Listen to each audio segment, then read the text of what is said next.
Ronan Fairchild stormed into the lobby of his high-rise penthouse, his jaw tight with frustration. "What do you mean, you lost him?" His voice was sharp, controlled, but the tension in his shoulders betrayed his panic. The doorman, a man who had worked for Ronan for years, shifted uncomfortably. "Sir," Winston slipped out when one of the caterers left the side door open. "We've been searching everywhere." Ronan didn't wait for him to finish. He was already moving, grabbing his coat and heading for the door. Winston wasn't just a dog, he was family. A stubborn, spoiled, ridiculously expensive English bulldog who had been by Ronan's side for years. And now he was missing in the streets of New York. His security team had already started looking, but Ronan knew better than to sit back and wait. He stepped outside, the cold air biting against his skin as he scanned the busy sidewalks. His heart pounded, a mixture of worry and anger coursing through him.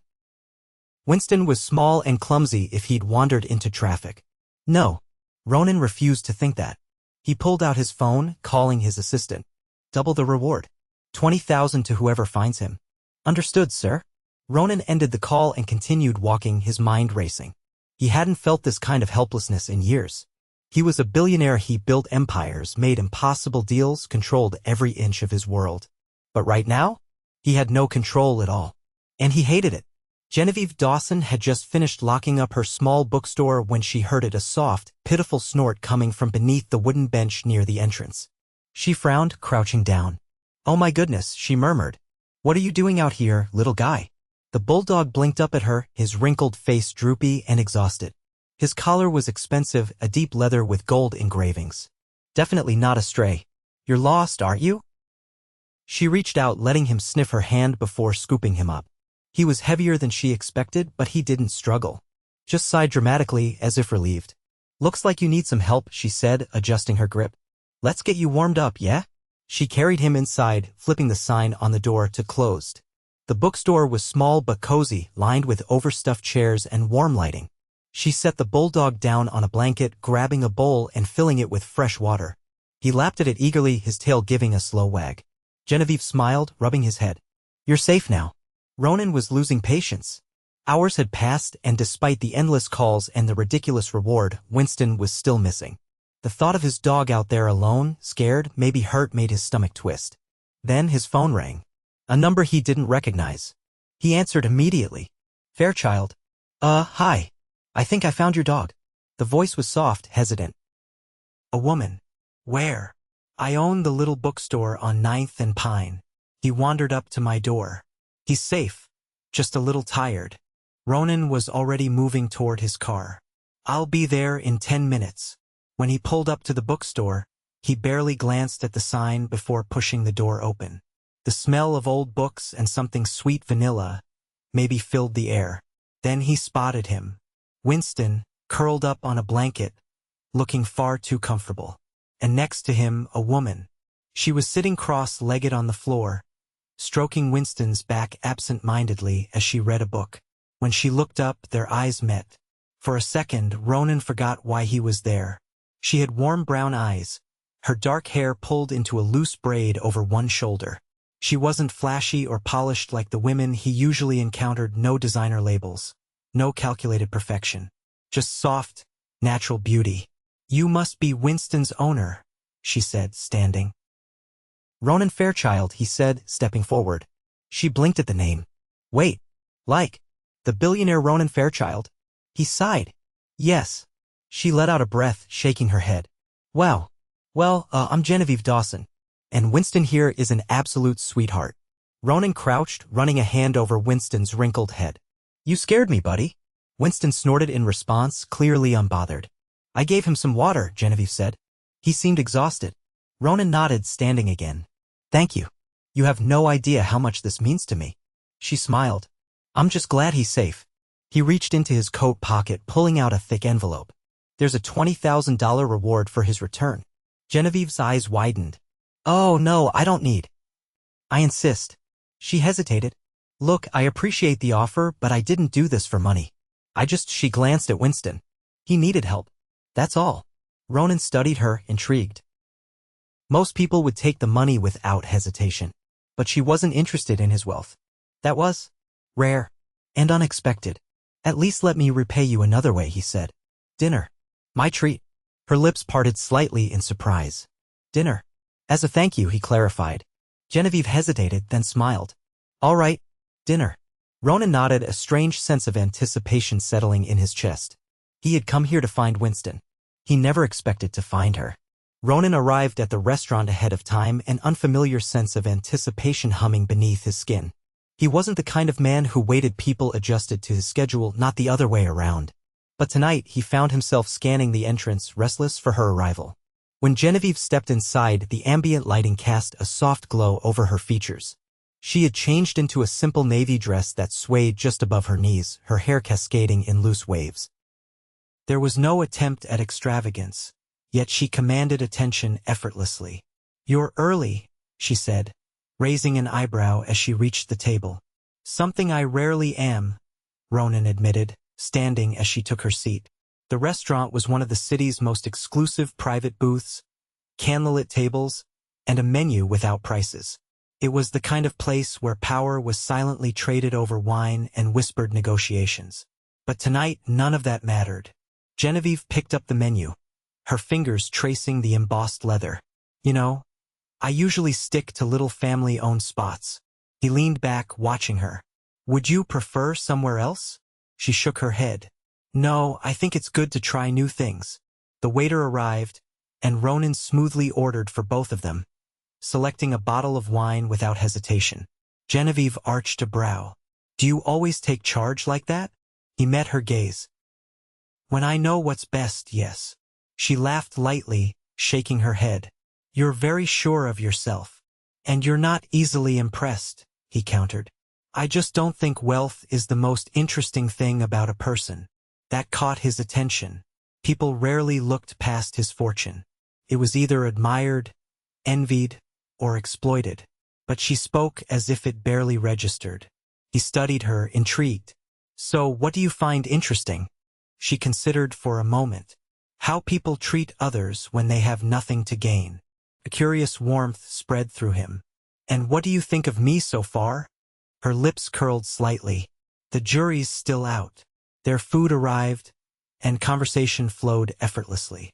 She told him about her bookstore, the late-night reading sessions, the joy of recommending the perfect novel, the quiet companionship of paper and ink. He listened, genuinely engaged, something he hadn't been in a long time. And what about you? She asked, setting down her fork. I mean, I know the headlines, the ruthless billionaire, the man who built an empire. But what's beyond that? No one ever asked him that. He hesitated, fingers tapping against his glass. I built my company from the ground up. It wasn't handed to me. I learned early that the world doesn't wait for you to catch up. You either take control or get left behind. She tilted her head slightly. And is that why you always have to be the one in charge? He exhaled, a rare flicker of vulnerability surfacing. It's how I've survived. Genevieve held his gaze, something unspoken passing between them, a quiet understanding. The evening stretched on, and Ronan found himself reluctant to let it end. As they stepped outside, the crisp night air carried the distant hum of the city. This was nice, she said. He nodded. Let me drive you home. She hesitated before nodding. All right. His sleek black car was waiting, the driver opening the door as they approached. Genevieve slid in, glancing around the luxurious interior. Do you always travel like this? She asked, amusement in her tone. Would you believe me if I said it's just practical? She laughed softly. No, but I appreciate the effort. The drive was quiet, comfortable. When they arrived at her building, she turned to him. Thank you, Ronan, for dinner, for the conversation. He didn't want to say goodnight just yet. Let me walk you up. She studied him for a moment before nodding. Inside, her apartment was small but filled with warmth, books stacked in uneven piles, soft blankets draped over the couch, the faint scent of vanilla lingering in the air. It was the opposite of his world, and yet he felt at ease. Winston, resting on a plush dog bed in the corner, lifted his head, letting out a dramatic yawn. Ronan crouched, rubbing the bulldog's ears. Enjoying your little vacation? Genevieve smiled, watching the interaction. I think he's grown fond of the place. He's got good taste, Ronan said, standing. Their eyes met, the air shifting. There was something undeniably electric between them, an unspoken pull neither had expected. Genevieve exhaled softly. This feels unexpected. He stepped closer, his voice lower. But not unwelcome? She didn't move away. No. The space between them shrank, and for a moment the world outside faded. But then she glanced away, breaking the tension. I should get some rest, she murmured. Ronan nodded, though he wasn't ready to leave. I'll see you soon. She smiled. Good night, Ronan. As he stepped out into the night, a realization settled over him. He had stepped into her life searching for Winston. Now he wasn't sure he wanted to leave. Ronan wasn't used to distraction. His days were meticulously planned, his focus razor-sharp. Yet, since meeting Genevieve, his thoughts strayed at the most inconvenient times during high-stakes negotiations, in the middle of board meetings, even on calls that could make or break multimillion-dollar deals. It was infuriating. And yet, he didn't want it to stop. 3 days passed before he saw her again, and when he did, it wasn't planned. He had just finished a meeting downtown when he spotted her through the window of a small cafe. Unlike the restaurants he frequented, this one was unpretentious: wooden tables, mismatched chairs, a chalkboard menu listing the day's specials in looping cursive. Genevieve was sitting by the window, a book in one hand, a cup of something steaming in the other. Sunlight spilled through the glass, illuminating the delicate curve of her jaw, the way her lashes flickered as she read. Before he could overthink it, he stepped inside. A bell chimed above the door. She looked up, surprise flickering across her face before it softened into something else, something that made his pulse thrum a little harder. You again, she said, setting her book down. I was in the area. She arched a brow. Coincidence? He slid into the seat across from her. Not entirely. A slow smile tugged at her lips. Did Winston send you? He would have if he had opposable thumbs. She laughed, the sound warm and effortless. Well, I can't argue with that. A server appeared, setting a fresh cup of coffee in front of her and eyeing Ronan hesitantly. Would you like anything, sir? He glanced at Genevieve's cup. I'll have whatever she's having. Her eyes twinkled. That's a bold choice. I don't take my coffee lightly. The server smothered a grin and disappeared. Ronan leaned back, studying her. What were you reading? She slid the book across the table. A classic. I like revisiting old favorites. He turned it over in his hands. You don't strike me as someone who sticks to the past. I don't, she said, tucking a strand of hair behind her ear. But some things are worth holding on to. The words settled between them, heavier than they should have been. The coffee arrived, and he took a sip, immediately regretting it. It was strong, far stronger than anything he was used to. He barely resisted the urge to cough. Genevieve bit her lip, amusement dancing in her eyes. Too much. He set the cup down deliberately. It's an experience. She laughed again, shaking her head. I told you. He found himself smiling genuinely, without calculation or effort. It was rare. Do you always spend your mornings like this? He asked. When I can, she admitted. It's my time to slow down before the day takes over. He considered that. His mornings were a whirlwind of emails, stock reports, and crisis management. The idea of simply sitting with a book and a cup of coffee felt almost foreign. I can't remember the last time I had a slow morning, he admitted. She tilted her head. Maybe you should try it sometime. He exhaled, shaking his head. I wouldn't know where to start. Genevieve leaned forward slightly. Well, first, you order a cup of coffee, maybe something weaker than this one. He huffed a quiet laugh. Then, she continued, you sit down, breathe, and let the world move without you for a little while. His chest tightened at the simplicity of it. You make it sound easy. Maybe it is, she said softly. For a moment, silence stretched between them, not awkward, but full. Then she glanced at the clock and sighed. I should head to the bookstore. He didn't want her to go. The thought was startling. I'll walk you, he offered. She hesitated, then nodded. All right. They stepped out onto the sidewalk, the city moving around them in a constant, unrelenting rhythm. But for once, Ronan wasn't thinking about his next meeting, his next deal. He was just walking with her. When they reached the bookstore, she paused at the door. You know, for someone who claims to be busy, you sure seem to have a lot of free time lately. He met her gaze. I make time for things that matter. Something flickered in her expression, surprise, warmth, maybe even something deeper. Before she could respond, the door swung open and a teenage boy poked his head out. Genevieve, the register is acting up again. She sighed, glancing at Ronan. Duty calls. He nodded, stepping back. But before she disappeared inside, she turned, her voice quiet. See you around, Ronan. He watched her go, something shifting inside him. He hadn't planned on seeing her today. But now he knew he wouldn't wait 3 days before seeing her again. Ronan had never been a man who second-guessed himself. His instincts were razor-sharp, his decisions decisive. Yet, when it came to Genevieve, he found himself navigating uncharted territory. He wasn't accustomed to this, to seeking someone out simply because he wanted to, without an agenda, without an end goal. And yet, here he was. The bookstore was quiet when he arrived, the scent of old pages and freshly brewed tea greeting him as he stepped inside. He found her behind the counter, sorting through a stack of new arrivals. She looked up, startled but not displeased. You again, she said, a teasing lilt in her voice. You sound surprised, Ronan replied, leaning against the counter. I am. Billionaire moguls don't typically frequent tiny bookstores on weekday afternoons. Maybe this one does. She studied him, her gaze curious. And why is that? He didn't hesitate. Because you're here? Something flickered in her expression, something she quickly masked as she turned her attention back to the books. You don't strike me as the type who reads for leisure. You'd be wrong, he said. I read constantly, but rarely for pleasure. She lifted an eyebrow. That sounds tragic. Then maybe you should fix it, he challenged. Genevieve considered him for a moment before selecting a book from the pile and sliding it toward him. Start with this. He picked it up, inspecting the cover. You're assigning me homework now? Call it an experiment, she said.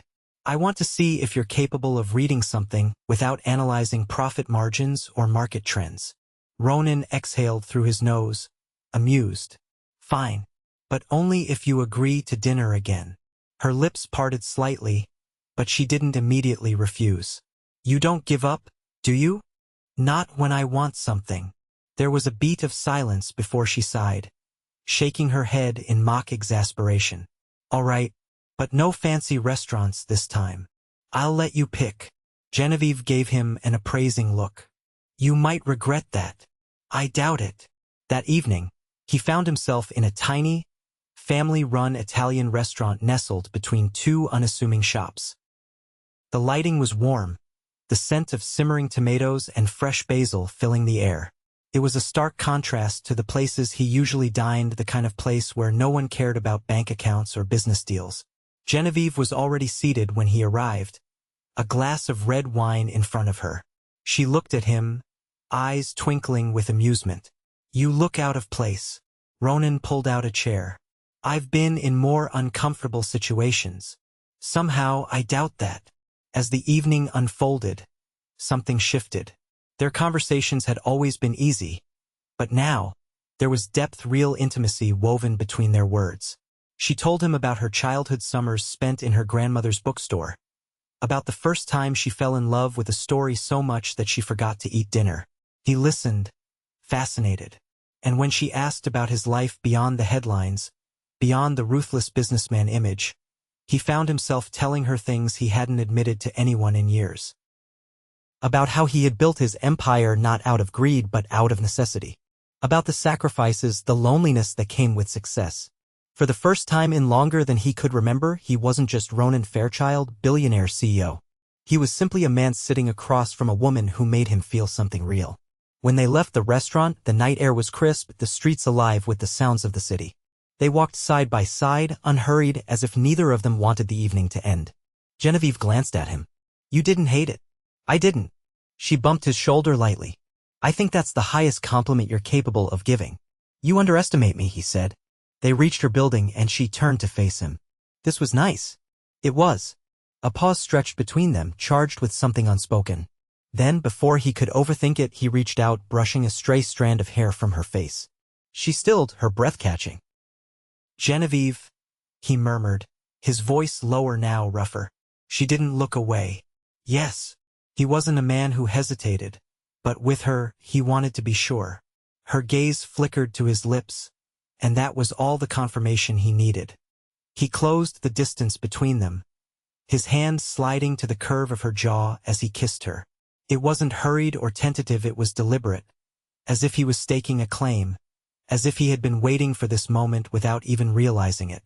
She responded in kind, her hands resting lightly against his chest, fingers curling slightly as she leaned into him. When they finally pulled apart, she exhaled shakily, her eyes searching his. "That wasn't very professional of you, Mr. Fairchild," she whispered. He traced his thumb along her cheekbone. "I don't want to be professional with you." A slow smile spread across her lips, and this time, she didn't argue. Ronan had gone searching for Winston that night, expecting only to retrieve his dog. But now, standing here with Genevieve in his arms, he realized something startling. He had found something far more valuable. Ronan had never been one for uncertainty. His entire life was built on precise calculations, carefully controlled outcomes. Yet, as he stood outside Genevieve's bookstore the next evening, he felt something unfamiliar: hesitation. The kiss from the night before had unraveled something inside him, something raw and unguarded. He wasn't the kind of man who let people in easily, but with her it was happening without his permission. And despite every instinct telling him to proceed with caution, he didn't want to step away. Pushing open the door, he found her at the counter, deep in conversation with a customer. She didn't notice him at first. Her attention focused on a little girl clutching a book to her chest. "I think you'll love this one," Genevieve was saying, crouching to the child's level. "It's about a girl who finds magic in the most unexpected places." The girl's eyes widened. "Like a secret?" "A very special one," Genevieve confirmed. The child beamed, turning to her father, who nodded and handed over a few bills. Genevieve rang up the purchase, tucking the book carefully into a bag before handing it to the girl.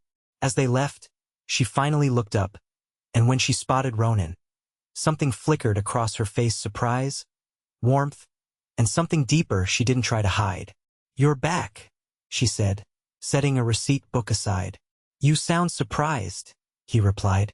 "I wasn't sure if last night was a one-time thing." "It wasn't," he said without hesitation. Her lips parted slightly, but before she could say anything else, Winston came trotting out from the back room, his tail wagging furiously.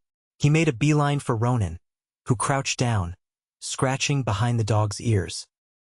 "He's been acting like he owns the place," Genevieve said, watching with amusement. "He always does," Ronan said. She folded her arms, leaning against the counter.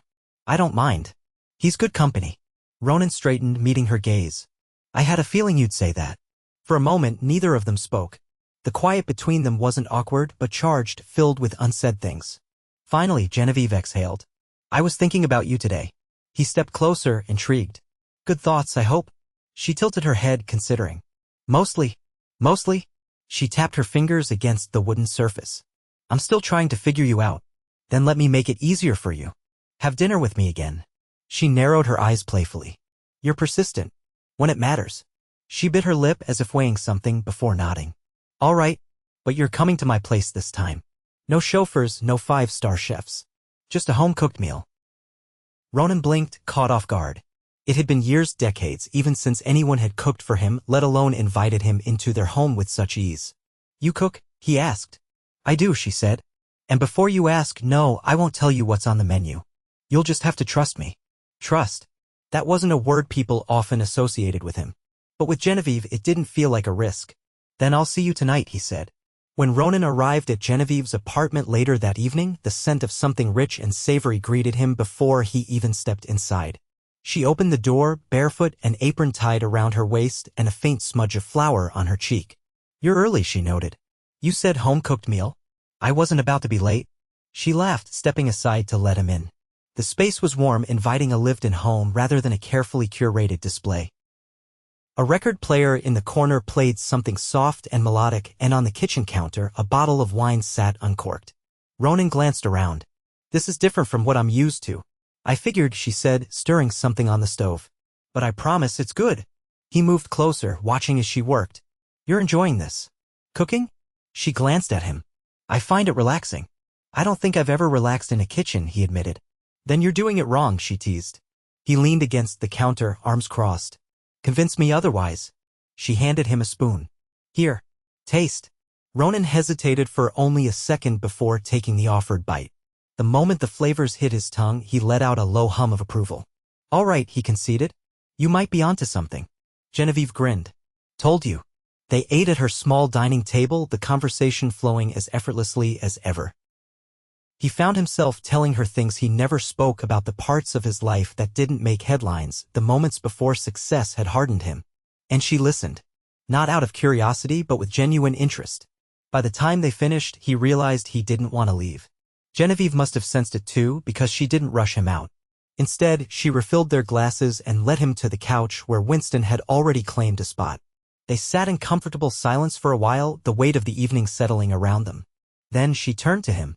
Ronan, what are we doing? The question was quiet, but it carried weight. He didn't hesitate. Something I don't want to stop. She searched his face as if looking for any trace of hesitation. Finding none, she exhaled. Neither do I. That was all the confirmation he needed. He reached for her, his fingers brushing against her cheek before pulling her into a slow, deliberate kiss. This time, there was no uncertainty. This time, there was only them. Ronan hadn't expected Genevieve to change his world, but she had. He felt it in the quiet spaces of his day, in the way his mind drifted to her when he should have been focused on work. It was disorienting, this new pull, this unfamiliar desire to be with someone simply because she made everything feel different. She had woven herself into his life effortlessly, and for once he wasn't fighting it. Tonight, he wasn't picking her up in his car or meeting her at another restaurant. Tonight, she was coming to him. The penthouse was immaculate, the floor-to-ceiling windows offering a breathtaking view of the city skyline. A fire flickered in the sleek, modern fireplace, casting a golden glow across the open space. The dining table was set nothing extravagant, but enough to show he cared. Ronan wasn't a man who did things halfway. When he wanted something, he committed fully. And he wanted her. When the elevator chimed and the doors slid open, Genevieve stepped inside, her gaze sweeping over the space. This is. She trailed off, shaking her head slightly. All right, I knew you were wealthy, but this is. Too much, he asked, watching her carefully. She turned to him, her expression unreadable. No. Just. Different from my world. He stepped closer, taking her coat and draping it over a chair. You don't have to be impressed by any of this. She met his gaze. I'm not. I'm impressed by you. Something in his chest tightened. He had spent years surrounded by people who only saw the power, the wealth, the influence. But Genevieve saw beyond that. And that terrified him as much as it thrilled him. I thought I'd cook tonight, he said, steering the conversation forward. She blinked. You cook? He exhaled. I had a chef prepare everything. I'm handling the final touches. She laughed, following him into the kitchen. So you're plating. Exactly. He opened a bottle of wine, pouring them each a glass. As they ate, their conversation flowed effortlessly, just as it always did. But tonight, there was an undercurrent of something deeper. A shift in the air, an unspoken acknowledgement that this wasn't just casual. After dinner, they moved to the couch, Winston curling up at their feet. The city stretched beyond the windows, endless and glittering. Genevieve curled her legs beneath her, turning to him. You built all of this from nothing. He nodded. I had no safety net.